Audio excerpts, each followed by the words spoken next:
This is Sandy Alt reporting from the wild, and this is the audio podcast companion to my blog on Substack. This is episode 29, Waiting on the World to Change. Waiting for the Epstein files, waiting for Godot. Women are waiting on the world to change. I know a lot of crazy stuff has happened in the past week or 10 days, and I have plenty on my mind, as I'm sure you do. But a couple things that happened recently are worthy of holding up to the light here. Among those things, I heard the chauvinist-in-chief publicly denigrate, demean, and debase female members of the press in 2 separate instances. And this is not an uncommon occurrence for that cockalorum. Quiet Piggy, the fulvous fiend on Air Force One, said to White House correspondent Catherine Lucy in the first such instance of that week. It made me think of Beckett's Waiting for Godot, in which the character Pozzo keeps his misnamed companion, Lucky, contained by holding the rope tied around his neck. Pozzo calls Lucky a pig. Trump rasped his vituperation at the woman in the plane's press gaggle, pointing his fat finger at her like a firearm. Quiet. His self-exposing slip was caught on video. Forsaking all presidential pretense, the most powerful man in the world went up on his lines, forgot his role, and revealed his unsavory underbelly. In this glimpse, we see qualities most mean men try to hide: domestic abuser, bully, persecutor, predator. We already knew that Trump values a woman asking an intelligent question even less than Beckett's Pozzo does Lucky. But in that moment, the orange thing that stands on 2 legs and once seduced a plurality of voters to give him power is no longer human, nor leader, charmer, deal-maker, or whatever he might have made people believe he is. In this news bite, we watch Trump spit pig word poison at a professional woman doing her job because her question annoys him. And what did she ask that irritated him? She asked about the Epstein files. El Pork Chapo did it again the next day in the Oval brothel when ABC News' Mary Bruce questioned him about possible corruption in family business deals with Saudi Arabia and his ill-advised bro-bonding with the Bonesaw-style journalist killer MBS, with whom the ochre brain fungus was playing handsy for the cameras. Bruce also mentioned that families of 9/11 victims might be feeling a bit betrayed by the red carpet welcome given the prince of the homeland of most of those hijackers. It's not the question that I mind, it's your attitude. Genghis Dawn decided to give a big spoken spanking to the newswoman after her third query, which was about, you guessed it, the Epstein files. She asked why the White House was waiting on congressional action to release them. Why not just do it now? Trump lashed out at her. Did you start off with a man who's highly respected, asking him a horrible subordinate and just a terrible question? And you could even ask that same exact, you're all psyched. For most women, this lingo will be mentally filed in the same linguistic archive alongside millions of misogynist messages they have endured over their lifetime. Smile more, show more legs, tits, skin. It's your tone of voice. Don't be a nag, a bitch. Don't be bossy, shrill, ambitious. You're too eager. You're hysterical. The dictator Tot couldn't stop with a few sound-spoken smacks. He had to beat on, saying, "People are wise to your hoax," insisting that she was not credible as a reporter. If somebody psychs you over at ABC, they're going to psych it. You're a terrible person and a terrible reporter. And for good measure, he threatened her network's license to broadcast. I think the license should be taken away from ABC. This scene in our real-life drama was also cast across screens throughout the nation and set in the framework of what was happening on Capitol Hill, where the bill to release the Epstein files first passed with only one no vote in the House and then breezed through the Senate by unanimous consent. Outside on the steps of the U.S. Capitol, a group of women victimized by Jeffrey Epstein and members of his pedophile ring held a press conference before and after each of these votes. Their voices had been heard at last by members of Congress, but would there be justice? Would the Epstein files ever be revealed in full? Or would there be more delays, legal maneuvers, manipulative use of the recently announced investigations into Democrats supposedly named in the files, allowing the DOJ to squash the release? Were the files already sanitized, so redacted and scraped through, bleached and neutered that there would be little left of them? Would there be a cycle of so-called concerns for the innocent that could be used to prevent the evidence ever seeing the light? Are we, the audience, the nation, the victims, and American women of all ages doomed to sit like the two main characters in Beckett's Waiting for Godot, endlessly lingering under a tree, awaiting the release of the Epstein files? An event which, so far, never comes. As with the play, little changes while the characters continue to wait for something external that never occurs. But let's note that there has been a surprise plot revision in the real-life version of this production, when some things moved right after the government reopened. The split-screen sagas between Trump abusing women reporters and romancing his murdering prince, and the surprising crack in the decades-long Epstein dam in the House and the Senate, sent this script into a spin. Hope rose. Women cried and hugged one another. Our catatonic Congress had shown signs of life and moved under their own power. However, in the next act, the bill arrived on Trumpelstiltskin's desk, where he is said to have signed it, but without the usual sham show in front of the press. And then came the horrible Attorney General Pam Bondage, flanked by her two colluding cohorts at the DOJ. The trio stepped front and center stage. The bleached miscreant found herself unable to complete her lying lines, stumbling across the word information over and over again. Information that has come for information. There's information that new information. This promised to return our recently raised hopes to the shackles of an endless cycle of waiting. Godot is not coming. The Epstein files will not be released anytime soon, if ever.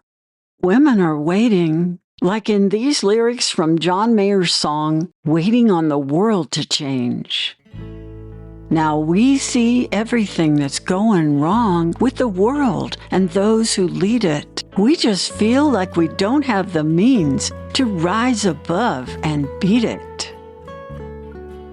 Women are waiting while they are working, fending off hopelessness and despair. Women who have been abused as children. Women who have been raped and or beaten by men. Women who have lived under patriarchal pestilence all their lives. Women who have been protected by power, money, or love. Women who have been blessed with perfect parents, and women who have had to raise themselves through strife or poverty, ignorance or neglect. Women of every kind are waiting on the world to change. While they wait, they do not sit idle. Women have fought and died for their country since its beginning. Women have worked and produced in commerce, industry, and community. And in the arts and sciences, medicine, the military, and exploration. Women have worked inside and outside of government and the halls of power to elevate their rights and agency. Women have seen their bodily rights taken away by patriarchal pozos of this country, who play the part of the cruel and domineering master to his slave, Lucky.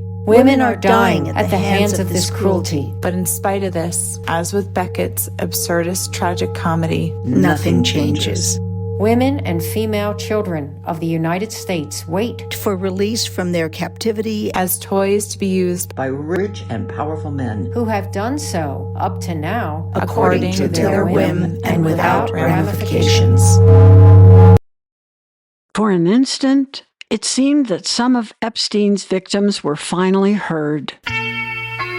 The plot was moving at last. Maybe, just maybe, the characters in our real-life drama might be animated enough to effect meaningful social evolution. The most evocative actors in this new script are the victims of abuse who momentarily managed to pry open the locks on the chains that constrained Congress. And perhaps a seed was planted that could potentially grow into a new power paradigm that might uphold the rights of women. To examine a real-life occasion that was as similarly momentous as this one, let's segue from the stage to the small screen for a second and consider the recently released docuseries by Ken Burns and Company, The American Revolution. After completing the series, Burns said he realized that the American Revolution was perhaps the most important event since the birth of Christ. Burns said he came to that just out of a sense of how important setting this experiment had been in world history, and the idea that everybody before that had been a subject, and now there were citizens, and that the highest office in the land was in fact citizens. He said something happened that was really new under the sun. The ideas that animated the populace to fight then were liberty, freedom from tyranny, and taxation without representation. And I would also add some special emphasis to the historian in the first episode of this docuseries who said he thought it was all about land.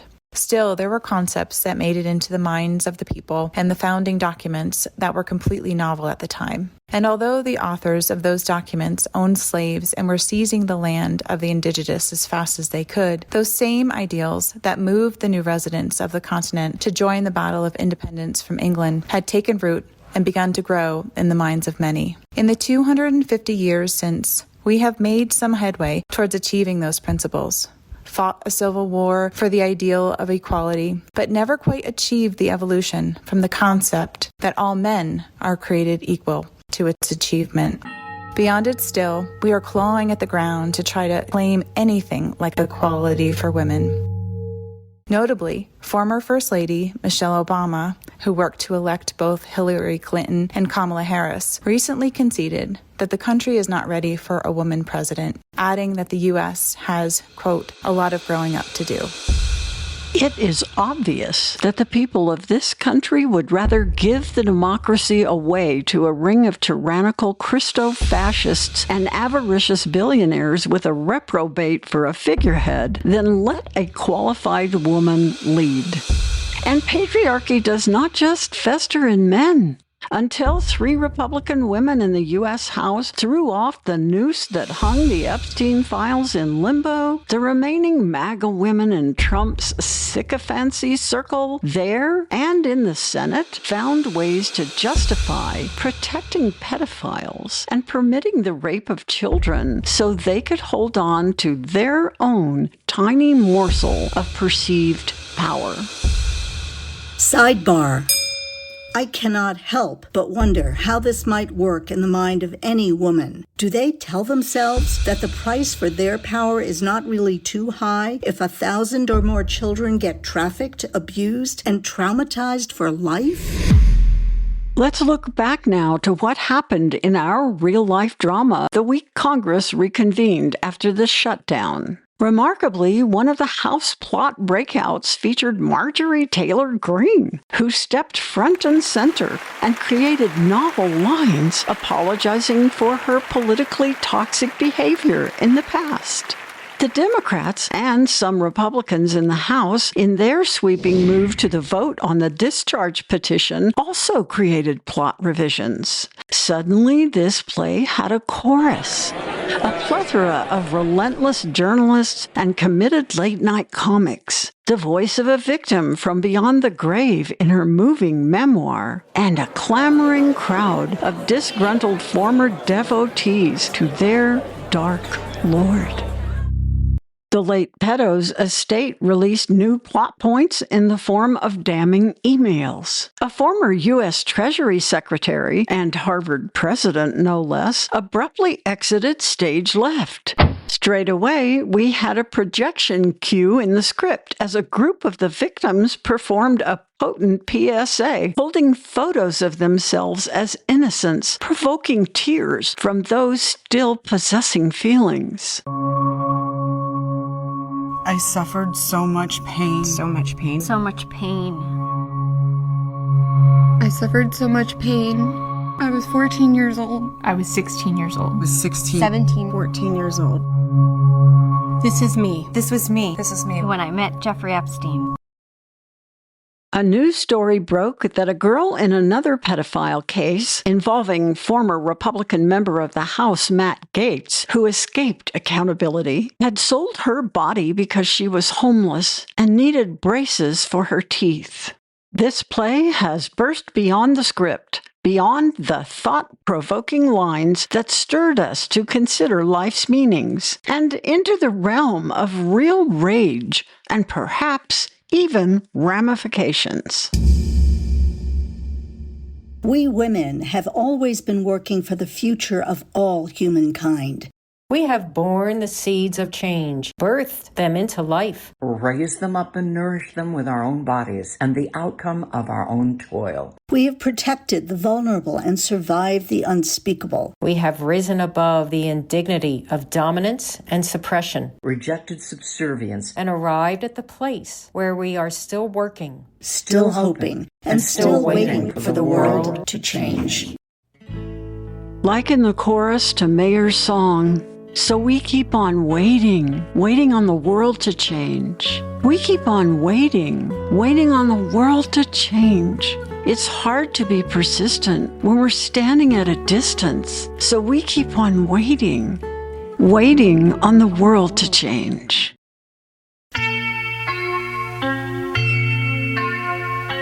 This has been Sandy Alt reporting from the wild.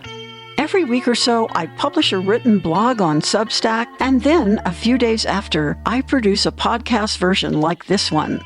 I'd like to thank the following powerful and talented women for their voiceover work on this podcast. Our Purple Weather Lady, the prodigious podcaster Channy Peters, Jenna Preston, and Sheila Allred. I also want to thank my long time ago college roommate and forever best friend, Dr. Wanda Taves, for her expert assistance with the references I've made here to Samuel Beckett's Waiting for Godot, and to my wonderful and talented director brother, Rick Bumgardner, for his expertise in the lingo of the theater and how scripts read. And to my partners on my content development team, Teresa Dowse-Weber and Eric Brody, for their excellent edits of the script. Check out Eric's Substack, Decency and Sense. I've used an audio clip of the abuse of Mary Bruce from ABC News, a clip from NPR of appointing pigs abuse of Catherine Lucy on Air Force One, and a clip from NBC News further documenting the protracted derision of Ms. Bruce in the Oval Bordello by its offensive occupant during his handplay with the Bonesaw Prince. I've also used a clip from The Independent of the deplorable attorney Genital performing her rap loop. Information. I've included an excerpt from the moving PSA created by and featuring some of the survivors of Epstein's trafficking and sexual abuse. And I've quoted some lyrics from the great John Mayer's song, Waiting on the World to Change. You can read and subscribe to the companion blog to this podcast on Substack at sandyalt.substack.com. If you navigate there, you'll find the reason why the timing of my recent podcasts has been a little less than regular of late. We're raising a juvenile wolf named Zuni, and you'll see a photo of him there. And if you want more stories from the wild, look for my Wild Mystery series in book, audiobook, and ebook. You can start with any book in the series and go wild.